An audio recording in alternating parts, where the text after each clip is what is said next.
Hi everybody, welcome back to Burns Addiction. Today will be the last edition of the year, and we thought it would be a great idea to highlight our 5 favorite records of the year. When it came down to picking those 5 records, the first thing I did was I looked at the types of records that I buy, and I realized that they fall into 3 categories. LPs, i.e. full-length albums, EPs, which are shorter compositions, and I'm usually buying dance music EPs, i.e. house, techno, or other electronic music, and those are really more DJ focused records.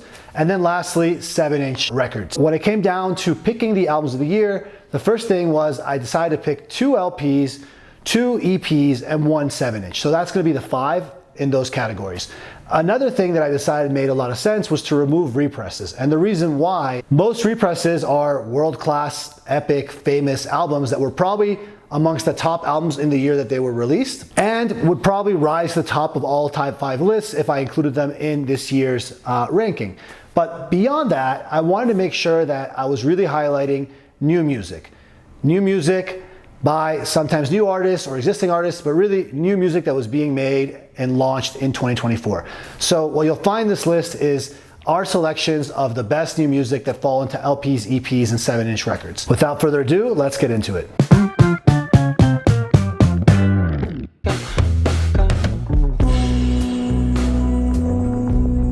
So the first record I want to highlight is by Ricardo Gomes. It's called Muito Soul, means a lot of sun in Portuguese. Ricardo Gomes is a multi-instrumentalist. He's Brazilian, lives in Lisbon, and he played with Caetano Veloso on recent Caetano Veloso productions. This album, I think, was technically released digitally in 2023, but vinyl copies only became available in 2024. It was one of the records that I bought in the beginning of the year, and quite frankly, I played throughout the entire year.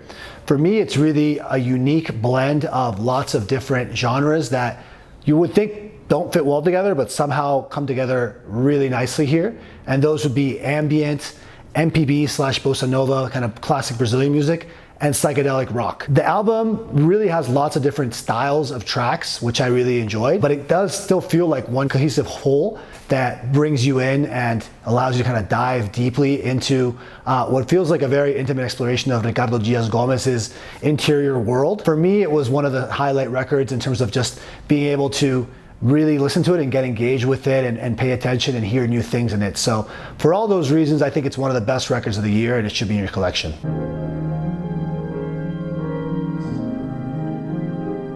The second record that I want to highlight is Nala Sinephro's Endlessness, released on Warp Records this year. The Belgian-born, London-based jazz musician produced what I think is one of the most fascinating records of the year. You could call it experimental jazz, you can call it ambient. It really fuses both those worlds in a beautiful way. I think Warp Records is the right home for this kind of music. There's a part of me that really loves this album because I love seeing Warp continuing on its path of releasing avant-garde, compelling, electronic-like music. This is one of those records that you can just put on and really just sink into your couch and just float with, and every time you'll discover something new when you listen to it. Overall, I think it's going to be one of those records that's going to be on a lot of end of the year lists, and it's one that has to be in your collection.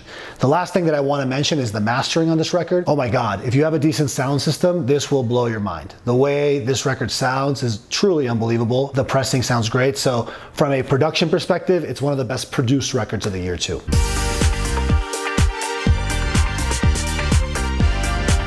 Moving on to EPs, the first record I want to highlight is DJ Holographic's House in the Dark EP on her own new label, Through the Veil.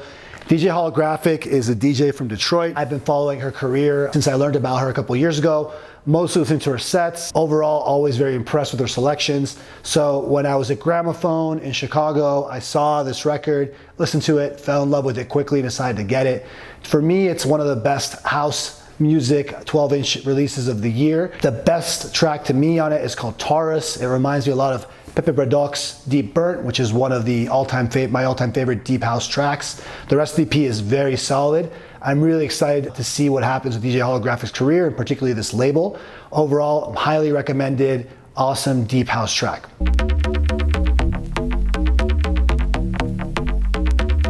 The second EP I want to highlight is Emile Gayles, The Collective Volume 1. on his very own Black Smokey Music label. I found this at Aloha Got Soul, a record shop in Honolulu in Hawaii. I was there on vacation. Wasn't expecting to buy records, end up at this record shop. One of the guys that works there, O Spliff, he recommended it. I listened to it and absolutely loved what I heard. This is some very deep Chicago house.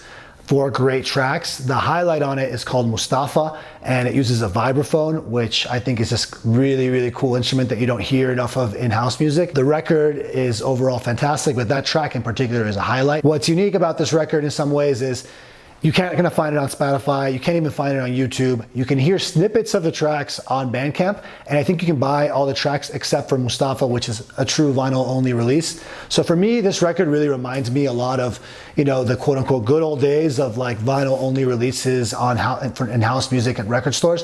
I'm not like somebody that's against digital by any means. There's CDJs on my DJ booth, but it is kind of nice when you see something that's underground, it's vinyl only, it was clearly done for the heads, well mastered, well put out. For me, it feels like a really special record, and it's one that I've been playing out a lot when I play house in my sets. Standout house record for me for this year, highly recommended.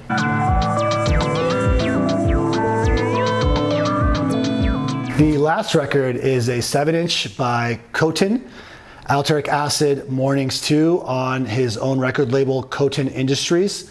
This is a really cool, low BPM, ambient techno, dub techno type record. I've been a fan of Khotin since I heard his Beautiful You album. I really like how he manages to kind of fuse IDM with techno in a very sort of interesting ambient-like way, and this record is a really good example of that. Overall, you don't find a lot of new music being released on 7-inch. There's a lot of represses, but not a whole lot of new music. So when somebody takes the time and the effort to put out a 7-inch, I find that to be really special. And with this one in particular, I really love Alterac Acid. That's a track that I've been playing throughout the entire year, and I often include it in my hi-fi bar sets. I think it's a nice vibey track, very different from what you would normally find in house music.